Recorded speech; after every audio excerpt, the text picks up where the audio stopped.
প্রধান উপদেষ্টা ডক্টর মোহাম্মদ ইউনূসের সঙ্গে লন্ডন বৈঠকে তারেক রহমান বিজয়ী হয়েছেন, বিএনপি বিজয়ী হয়েছে এবং বিএনপির নেতা কর্মী সবাই খুশি।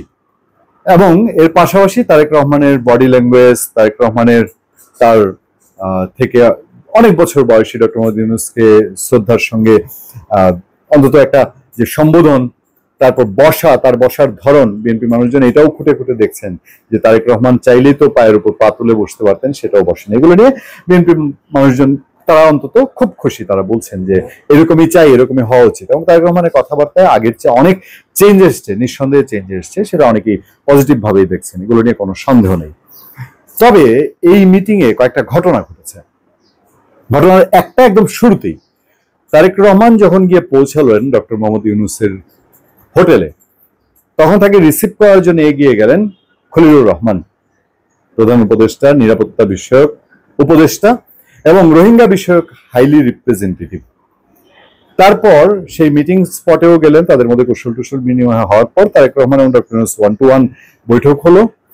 এই বৈঠকের পর তারেক রহমান তার ব্রিফিং করেননি। ব্রিফিং করলেন যৌথ ব্রিফিং বিএনপি স্থায়ী কমিটির সদস্য আমির খসরু মাহমুদ চৌধুরী একদিকে, আরেকদিকে খলিলুর রহমান। আমির খসরু মাহমুদ চৌধুরীও বিএনপি ফরেন পলিসির সঙ্গে সবচেয়ে বেশি যুক্ত, আর খলিলুর রহমান প্রধান উপদেষ্টার বিশেষ সহকারী, তবে নিরাপত্তা উপদেষ্টা, এবং সেটা ফরেন পলিসির সঙ্গে খুব যুক্ত।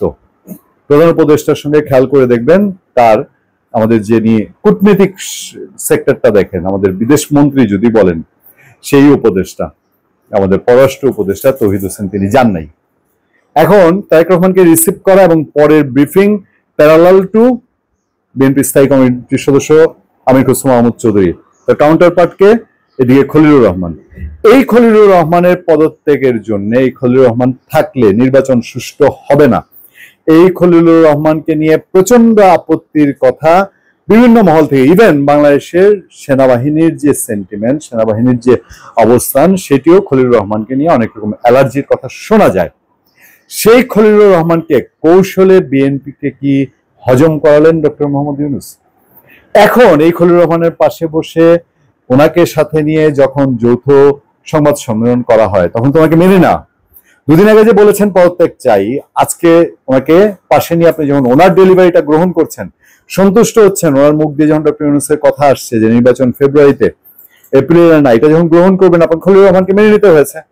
এবং এই কাজটা প্রফেসর ইউনূস, তাকে বলা হয় যে তিনি খুব ঠান্ডা মাথার বিশ্বমাপের খেলোয়াড়, তিনি কি এটাই আদায় করে নিয়েছেন। যেমনটি এর আগে যমুনা বৈঠকে মাহফুজ আলম এবং নাহিদ ইসলামের উপস্থিতি, যেটাকে নিয়েও বিএনপির এই অবস্থান ছিল যে তারা তাদের পদত্যাগ চায়। নাহিদ ইসলামের তো পদত্যাগ, এদিকে ইশরাক সাহেব তো তার ঘুমিয়ে হারাপ ঢাকা দক্ষিণের মেয়র হওয়ার জন্য, নাহিদ ইসলামই সমস্ত দায়ী। কিন্তু এই দুইজনকে বিএনপিকে মেনে নিতে হলো। তাহলে কি এখন থেকে আমরা ধরে নিতে পারি যে বিএনপি আর এটা বলবে না যে এই তিনজন থাকলে নির্বাচন সুষ্ঠু হবে না, বিএনপি এটা বলবে না যে এই তিনজনের পদত্যাগ চাই, ব্যাপারটা কি সেদিকে গেছে? ধন্যবাদ সবাইকে, ভালো থাকবেন, সুস্থ থাকবেন, সত্য করুণা এবং সহনশীলতার সাথে আপনাদের সাথে আমি আতিক রহমান পূর্ণিয়া।